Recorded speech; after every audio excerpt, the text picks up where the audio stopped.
Moi c'est Alex, j'ai 9 ans. C'est la première fois que je viens ici au pôle nature du Marais. Avec ma classe, on a fait des jeux de découverte avec l'animatrice sur les plantes et les bêtes.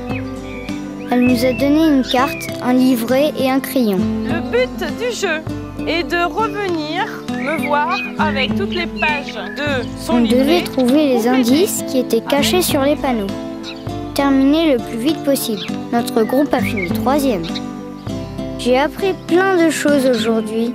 Suivre les traces des animaux, il faut pas faire de bruit sinon ils se fouffent. Et puis il y a des terriers et de lapins. Des fois il y a des renards qui se mettent dedans et ah!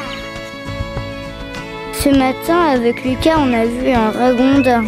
Il avait les dents tout oranges à cause de ce qu'il mange. Par les trous des arbres, il y a des insectes qui viennent manger le bois. Et ils s'attaquaient aux racines et puis après ils montaient dans le tronc.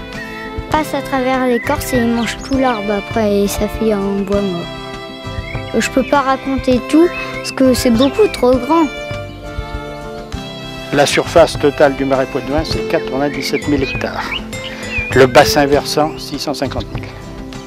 C'est une cuvette qui a été creusée par un effondrement géologique. Et au cours des âges, la mer est venue et partie plusieurs fois de cette cuvette.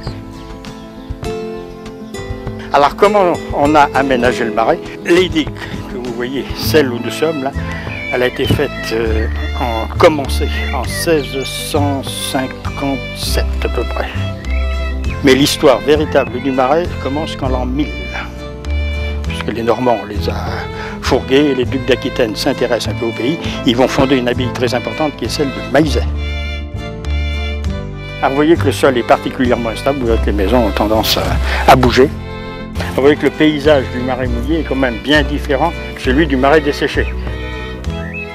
Puis après, c'est en 1621, il y a une autre déclaration de Louis XIII, après qu'est-ce qu'il raconte, lui dit pour notre plus grand profit et celui de nos sujets, pour le bien de l'État, et puis il y a un petit côté écolo pour la beauté du royaume.